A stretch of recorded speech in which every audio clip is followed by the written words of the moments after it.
Mesdames et messieurs, bonsoir et bienvenue dans l'invité de la rédaction. Avec nous ce soir, Hassan Baraka, un passionné du sport extrême. Et la liste de ses exploits est longue. Hassan Baraka, vous êtes l'actuel détenteur du Guinness World Record pour la traversée la plus rapide entre l'Égypte et l'Arabie Saoudite. Vous êtes le premier Marocain et le plus jeune nageur au monde à rallier les 5 continents à la nage. Premier Marocain à finaliser le World Marathon Challenge. Premier Marocain également à nager 500 mètres au pôle Nord sans combinaison néoprène dans une eau à moins 1 degré.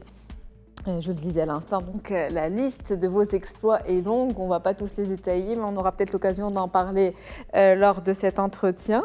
Ce qui est sûr, c'est que vous êtes un sportif de haut niveau, un sportif aventurier, un sportif de l'extrême. C'est un plaisir de vous avoir avec nous, Hassan Baraka. Merci Moulim pour m'avoir reçu et je suis très ravi de partager avec vous et donc les téléspectateurs ma passion pour le sport. Donc le dernier défi en date, c'était il y a quelques jours, vous avez relevé le défi des 2 caps. Donc premier Marocain à l'avoir franchi, donc à être allé jusqu'au bout. Comment ça s'est déroulé? Quel était votre ressenti? Alors c'était vraiment une belle expérience. Donc le défi des 2 caps, je le rappelle pour ceux qui ne le savent pas, c'est nager entre le cap Griné et le cap Blanc-Nez aller-retour, qui sont on va dire 2 caps qui se trouvent sur la côte opale française.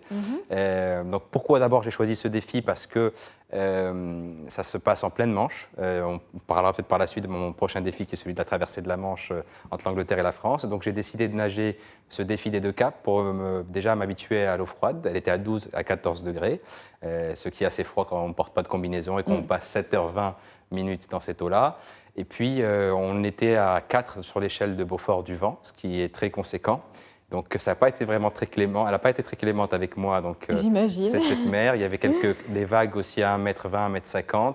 Et donc, je ne pouvais pas abandonner. Beaucoup de gens me demandent mais comment tu as fait dans ces conditions-là. Même les organisateurs, que je remercie, Arnaud Chassery et Patrice, ont reconnu que j'ai été le nageur qui l'a fait dans les conditions les plus difficiles. Mais je ne pouvais pas abandonner parce que c'était le 26 mai, c'est l'anniversaire de mon fils. Et on aurait pu mettre toutes les difficultés au monde devant moi, je serais allé à bout.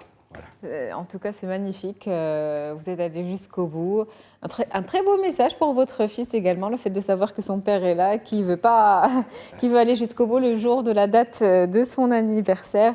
Quelles étaient les difficultés les plus importantes? Vous l'avez dit, il y avait du vent, des rafales de vent qui vont jusqu'à 25 km, c'est ça. et des vagues énormes. Comment vous avez pu garder ce mindset, ce mental pour aller jusqu'au bout? Alors déjà, comme je vous disais, c'était très important pour moi parce qu'on était à 1 mois et demi de ma grande traversée, qui est l'Everest de la natation, cette traversée de la Manche. Et donc pour moi, c'était important de remplir ce capital confiance. Et d'aller au bout. C'est vrai, comme vous dites, l'une des principales difficultés, c'est que vu qu'il y avait des vagues assez conséquentes, je retrouvais avec pas mal d'eau, j'avalais de l'eau. Et qui dit avaler de l'eau, dit qu'on se retrouve avec de l'eau salée dans le ventre. Qui dit qu'on se retrouve avec de l'eau salée dans le ventre, ça nous pose des problèmes d'estomac. On n'arrive plus à ingurgiter des aliments. Si on n'arrive plus à ingurgiter des aliments et des gels énergétiques, des dattes ou des bananes, on ne peut pas aller au bout. Donc il a fallu, comme vous dites, puiser de mental pour continuer à avancer malgré ces difficultés. Mais bon, je pense que tous les défis que j'ai faits depuis ces 10 dernières années m'ont tout appris quelque chose pour me permettre de réussir cette traversée des 2 caps. En tout cas, le mental est super important, ça c'est sûr, c'est ce qui permet d'aller jusqu'au bout. Totalement. Et puis, c'est un défi que vous venez de relever, et vous en avez un autre qui vient prochainement, vous l'avez dit, c'est la Manche en juillet. C'est ça. C'est le... Je serai entre le 12 et le 20 juillet, je suis en fait prêt à prendre le départ. Et j'attends l'appel du capitaine du bateau, où tous les jours à 7h du soir, il va m'appeler pour me dire « sois prêt à 1h du matin ». Donc en fait, j'ai vraiment un temps vraiment très réduit pour me préparer, parce que c'est en fonction des marées, en fonction des vents et des courants. Et il faut que je sois prêt à tout moment entre le 12 et le 20 juillet. Et actuellement, est-ce que vous vous sentez prêt pour ce challenge? Aujourd'hui, je suis prêt. Maintenant, on ne sait pas de quoi est fait demain. Physiquement, je me suis préparé durant toute cette année. Je vous dis, en fait, c'est une traversée. C'est l'Everest de la natation. Vous savez, il y a plus de personnes, d'alpinistes qui ont gravi le mont Everest que de nageurs qui ont réussi la traversée de la Manche. Il y a à peu près 70% d'échecs par an de la traversée de la Manche. Et il n'y a que 30% de réussite. Donc vraiment, ce n'est pas une histoire que de préparation physique, mais on est à la merci des courants. On apprend à être très humble lorsqu'on se confronte à la mer. On dit que c'est pas la mer, qu'on ne traverse pas la mer, c'est la mer qui nous laisse la traverser. Voyez. Vous nagez à des températures très basses, avec des conditions météorologiques extrêmes. Comment ça se passe au niveau de la préparation pour pouvoir relever ce genre de défi? Qu'est-ce que vous faites au quotidien dans votre entraînement? Alors déjà, moi, là, on est en 2024 et je vous dis, je viens avec ce capital ça fait 10 ans que je fais des traversées longue distance. Vous l'avez bien cité au début, la traversée de la mer Rouge entre l'Égypte et l'Arabie Saoudite, une trentaine de kilomètres, Papouasie-Nouvelle-Guinée, Indonésie, et plein d'autres traversées à travers le monde, entre les îles Ibiza et Formentera à 20 kilomètres. Donc ça, j'ai préparé, on va dire, le capital distance longue, avec le volume kilométrique de la nage que je fais régulièrement chaque jour, pour avoir ce volume conséquent. Et puis le froid à travers aussi ce parcours de natation non glacée, que ce soit la natation au pôle Nord. J'organise un événement tous les ans à Gilmamezgzar Nefra, on est à la 8e édition, où je nage aussi des fois avec les participants dans une eau à 3, 4, 5 degrés. Donc là, le froid aussi est maîtrisé. Mais pour répondre à votre question spécifiquement, il y a cette préparation donc, avec de la respiration qui va me permettre on va dire, de me détendre, de faire du yoga, de la méditation, qui sont essentiels pour se confronter au froid. Et je fais aussi beaucoup d'ancrage. Donc ça, c'est la réussite, on va dire, de cette traversée. Comme vous l'avez dit, c'est le mental. Et l'ancrage, c'est comment des fois, j'arrive à emmagasiner une chaleur quand je me mets auprès du feu, avec mes 5 sens.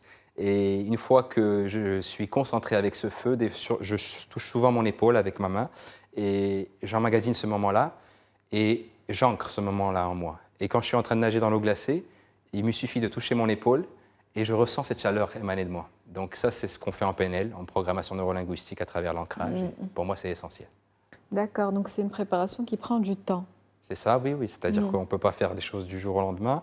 Déjà, dans ma journée, on est à peu près 4 heures qui sont dédiées un peu à tout ça, entre les entraînements physiques, le renforcement musculaire et la préparation mentale. Et le reste du temps, vous savez, la gestion avec les partenaires, la gestion aussi logistique, les choses que l'on doit gérer, le bateau à voir, constituer son équipe. Là, j'ai ma coach et mon entraîneur. J'ai le caméraman réalisateur qui m'accompagne aussi et toute une équipe qui m'entoure. Tout à l'heure, vous parliez de la respiration. Est-ce que vous pouvez aller encore plus loin? En off, vous avez spécifié que le fait de rentrer stressé dans l'eau, cela faisait en sorte qu'on perdait beaucoup d'air, en tout cas à la nage. C'est ça. Et c'est vraiment important de savoir respirer. Il y a une respiration particulière qu'il faut adopter et pour laquelle il faut s'entraîner avant chaque compétition. Totalement, oui. C'est-à-dire que moi, là, par exemple, je vais vous donner juste un exemple pour les nageurs qui viennent, par exemple, participer à mon événement d'Aïssoumine Morocco chaque année et qui font que 50 mètres dans une eau froide. Eux, en fait, ce que je leur dis, c'est que quand vous rentrez stressé dans cette eau-là, vous allez, on va dire, beaucoup de gens, ils perdent un peu leur souffle, ils ne savent pas comment respirer, ils paniquent et ils n'arrivent pas à aller au bout. Parce que tout se joue au début. Donc, cette morsure du froid que l'on peut éviter, c'est à travers la respiration, en se détend. Quand on se détend, on va dire on n'est plus mordu par ce froid et on va ressentir, on va dire, une transformation d'une douleur en bien-être parce qu'on va dire le froid, vous savez, ça libère des endorphines, le froid, vous savez, ça aussi, ça développe le système immunitaire. Donc quand on arrive à voir les choses de cette façon-là, on arrive toujours à contrecarrer les difficultés. Et je fais juste une petite parenthèse pour revenir au défilé de Cap, vous savez, et c'est pour aussi partager avec les téléspectateurs la pensée positive. Quand il y avait un moment des nuages qui passaient dans le ciel et qui me couvraient du soleil, je disais, Alhamdoulilah, Dieu est en train de me protéger d'un coup de soleil. Ensuite, les nuages disparaissaient, je disais, Alhamdoulilah, Dieu est en train de me protéger de l'hypothermie et donc de me réchauffer. Tout ce qui se passait, j'essayais toujours de le positiver, voyez. Et c'est un peu le conseil que j'essaye de donner. Et pour ça, le mieux, c'est de se détendre. Et l'outil principal pour répondre à votre question, c'est bien la respiration. Et ça rentre dans la programmation neurolinguistique, du coup, quand on positive autant malgré les difficultés. Et justement, ce défi qui arrive, celui de la Manche, qu'est-ce que vous redoutez dans ce défi particulièrement? Alors certes, la distance est conséquente, parce que même si vous voyez qu'entre Douvres et Calais, il y a 33 km à vol d'oiseau, il n'y a pas un nageur qui fait moins de 50 km, parce que les courants et les marées tous les nageurs font un parcours en S, donc on fait une 50aine de kilomètres. Et donc il y a la distance. La distance, c'est quelque chose qu'avec mon entraînement est assez maîtrisé. Maintenant, ce je redoute aussi, c'est le froid, dans le sens que même si je suis habitué à des températures extrêmes, mais je les ai fait pour des courtes distances, comme vous avez bien vu au pôle Nord à 500 mètres ou des miles pour les Ice Miles que j'ai réalisés. Maintenant, on est dans l'eau à 12, 13, 14 degrés pendant 15-16 heures. Sans combinaison. Sans combinaison. Donc là, je suis en train d'essayer pas mal de mélanges de laloline avec vaseline, avec oxyde de zinc, des choses que je dois porter sur moi pour un peu pour me protéger du froid et qui sont autorisées. Parce qu'à part les lunettes, les bonnets et le maillot de bain, on a juste le droit à cette graisse que l'on peut se mettre dessus. Et puis, ce que je redoute aussi, mais que j'ai préparé durant tout le mois de Ramadan, c'est ces nages en pleine nuit. C'est-à-dire que j'ai profité du mois de Ramadan pour passer donc 3 semaines en Espagne à nager de nuit. Ma coach m'accompagnait sur le kayak. On est vraiment en pleine mer et on ne sait pas ce qu'il y a en dessous de nous, cette faune qui peut passer en dessous. Et on apprend, on va dire, à s'écouter soi-même, à faire un mouvement de bras après l'autre. Parce que c'est ce qui va se passer durant la manche. Je vais commencer à 1h, 2h ou 3h du matin. Et justement, quelle est la face cachée de ces défis que vous relevez? On a l'impression, on ne va pas dire que c'est facile parce qu'on sait que ça demande un entraînement particulier et il faut être un sportif de haut niveau, mais il y a des difficultés que vous rencontrez qu'on ne peut pas imaginer de là où on se place. En tout cas, du coup, si vous deviez partager avec les téléspectateurs les choses qui sont particulièrement difficiles et qu'il faut gérer à l'instant T au moment de votre compétition. Oui, vous avez raison. Là, pour faire un petit flashback un peu sur mon parcours de ces dernières années, il y a eu pas mal d'anecdotes où les gens m'ont vu nager, m'ont vu arriver, m'ont vu lever le drapeau et ça me remplit de fierté. Mais ce qu'ils n'ont pas vu, c'est toutes les péripéties qu'il y avait en dessous. Par exemple, lorsque j'ai nagé entre l'Égypte et l'Arabie Saoudite, on a fait venir donc un douanier qui m'a tamponné mon passeport à l'hôtel égyptien. Mais quand j'ai fait les 8h30 et je suis arrivé en Arabie Saoudite, au lieu d'aller me reposer, j'ai fait 250 km de voiture pour aller à l'aéroport le plus proche, pour tamponner mon passeport et mettre les empreintes, etc. Lorsque j'ai nagé entre la Papouasie-Nouvelle-Guinée et l'Indonésie, juste avant de me jeter, les gardes-côtes indonésiens qui m'escortaient m'ont demandé de ne pas m'approcher à 1 kilomètre de la côte parce qu'il y a un conflit, vous savez, on parle de frontières, et il s'était fait tirer dessus quelques jours auparavant, donc il y avait des mitraillettes, on va dire, dans le bateau, et moi quand j'ai vu ça, je me dis, où est-ce que je me lance? Et en fait, il y a pas mal de choses que l'on doit gérer, que ce soit bureaucratique, logistique, mais je remercie bien sûr dans ce cadre-là toujours les ambassades, le ministère des Affaires étrangères et les ambassades marocaines qui se sont mobilisées. Donc on trouve toujours un soutien et j'en suis vraiment profondément reconnaissant. Et on retrouve toujours cette force du mental qui vous accompagne du coup. Oui, parce que moi je suis quelqu'un qui ne pourrait pas vivre avec le fait que j'ai abandonné. J'accepte l'échec, c'est pour ça la force de l'échec. On en parlera à la fin de l'entretien. Oui. Au contraire, pour moi c'est un tremplin pour réussir lorsqu'on échoue. Mais le fait d'abandonner, pour moi, c'est beaucoup plus compliqué. Je préfère qu'on me sorte de l'eau parce qu'il y a un danger qui ne dépend pas de moi, ou il m'est arrivé quelque chose physiologiquement, où le médecin doit intervenir, plutôt que c'est moi qui dise je lève la main. Voilà, et j'abandonne. Donc vous n'acceptez pas l'échec? L'échec, si. Ce que je n'accepte pas, c'est l'abandon. L'abandon, voilà. D'accord. Voilà. Un abandon forcé, je l'accepterai. Voilà. Et des fois, quand il le faut et quand les circonstances sont particulièrement difficiles, si vous vous sentez mal, vous pouvez dire stop et recommencer. C'est mieux alors ça, je préfère de se mettre en danger en tout cas. Alors je préférerais ne pas, c'est-à-dire de mieux analyser la situation, comme ce qui s'est passé au pôle Nord, où je vous disais, moi je suis parti pour nager 1000 mètres à la base au pôle Nord, parce qu'on attendait des températures à 1 ou 2 degrés. Mais quand on arrivait sur place et qu'on se retrouve à du -1, je vous rappelle qu'on peut nager à -1 parce que l'eau salée gèle à -2. Là, ce qu'on a fait, c'est que là, je me suis dit, c'est peut-être un peu, on va dire, tu vas mettre ta vie en danger, tu es un papa d'un enfant de 7 ans. Et donc, j'ai un peu revu mes priorités.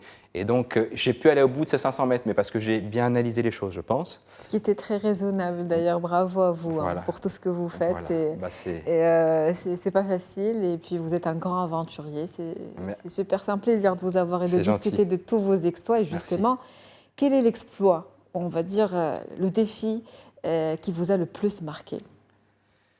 Alors, celui qui m'a le plus marqué, ça peut paraître peut-être bizarre aux gens parce que c'est le plus court, on va dire, lorsque j'ai nagé mon deuxième Ice Mile, donc que je rappelle 1609 mètres sans combinaison dans une eau à 3 degrés en Pologne, qui m'a permis d'obtenir la Ice Triple Crown, c'est la triple couronne de natation en eau glacée. On est 16 nageurs au monde à l'avoir, où il faut nager un Ice Mile dans l'hémisphère nord, un Ice Mile dans l'hémisphère sud, et puis nager 1000 mètres au championnat du monde.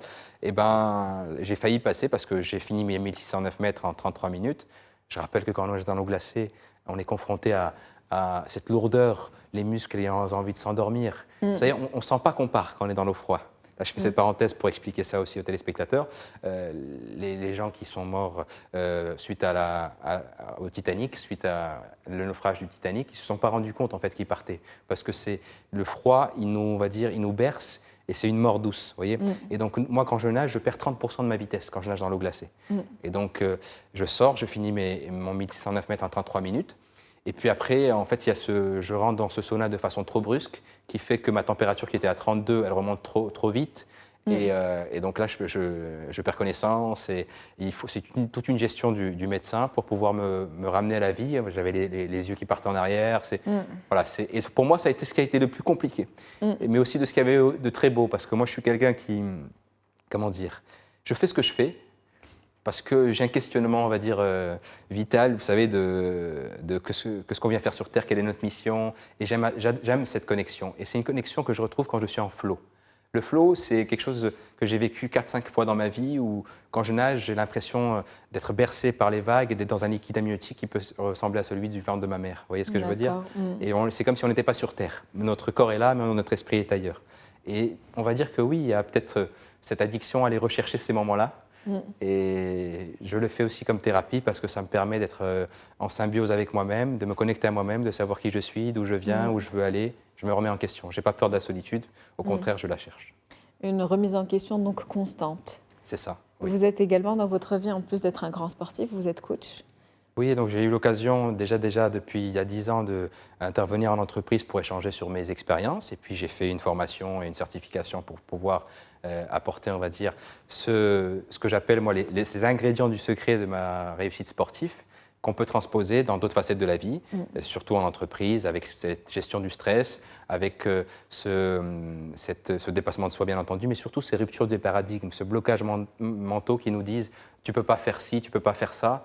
Or que si on stimule un peu notre cerveau droit, cette créativité, on va pouvoir surmonter. Donc en fait, toute une histoire d'innover. Si on fait toujours la même chose, on aura toujours le même résultat. Or si vous réfléchissez différemment, vous avez d'autres résultats et je suis ravi d'échanger à d'autres personnes auprès de cette notion concrète. Vous accompagnez beaucoup de jeunes aujourd'hui que vous pouvez inspirer, pour qui vous êtes un modèle, on va dire. Alors déjà, la première des choses, c'est que beaucoup de fois quand j'interviens, dans mes conférences et autres, je pense que je suis le principal élève. J'apprends aussi beaucoup des autres, vous voyez ce que je veux dire. Déjà, moi je dis que mon plus grand maître, c'est mon fils, hein, parce que vous savez, quand je le vois, la façon créative qu'il peut avoir pour jouer telle ou telle chose, je lui dis toujours, n'arrête jamais de jouer, mon fils, parce que c'est en jouant que tu vas développer ta créativité, ton imagination, et c'est ce qui te permettra de surmonter les difficultés plus tard. Donc j'adore le regarder jouer. Quand j'échange avec les gens et les jeunes, j'apprends aussi énormément de leur point de vue et vous savez, des fois, ils ne sont pas dans des cases de se dire c'est comme ça, c'est comme ça, c'est pas autrement. Des fois, ils ont ce peps que nous, les adultes, on n'a pas. Ou qu'on a perdu. Ou qu'on a perdu, c'est ça. Avec le temps. Tout simplement. Vous avez également écrit un livre, La force de l'échec. On en parlait tout à l'heure. C'est ça. Un livre avec un titre particulier, Force en majuscule et échec écrit avec un E minuscule. C'est ça, oui. Quel est le message que vous avez essayé de transmettre dans ce livre? Pourquoi vous avez senti la nécessité d'en écrire un? Alors déjà, c'était un livre qui a été publié en 2017, qui reprend, les premiers chapitres, c'est principalement mon parcours sportif que j'ai, on va dire, avec toujours des notions que j'essaie de transmettre. Mais les derniers chapitres, c'est des chapitres un peu plus philosophiques, un peu plus sur ces notions, on va dire, de coaching et de développement personnel. Mais j'ai eu besoin d'échanger sur le fait que moi, dans ma vie, j'ai voulu réussir dans le sport, peu importe le sport. Et j'ai tenté plusieurs types de sports. J'ai fait du judo, du foot, j'avais passé les tests au Real Madrid, comme je le dis souvent. Je n'avais pas été pris, j'ai fait du rugby, je me suis cassé l'épaule. Et je suis revenu, on va dire, à ce sport où je me suis fait une analyse SWOT à moi-même, vous savez, où on se dit c'est quoi ma force, c'est quoi mes faiblesses. Il y a des nageurs beaucoup plus rapides que moi. Moi, je ne peux pas aller aux Jeux Olympiques parce que je ne suis pas assez rapide pour aller aux Jeux Olympiques. Il y a des nageurs beaucoup plus forts que moi. Ce n'est pas mon cas. Et quand je m'assois et que je vois quelles sont mes forces et mes faiblesses, je me rends compte que ma force à moi, c'est ce mental, de pouvoir nager dans une eau glacée, de pouvoir nager là qu'il y a un requin qui me tourne autour. Et je mets tout en œuvre pour pouvoir surmonter ces difficultés à travers mes forces, vous voyez. Et donc,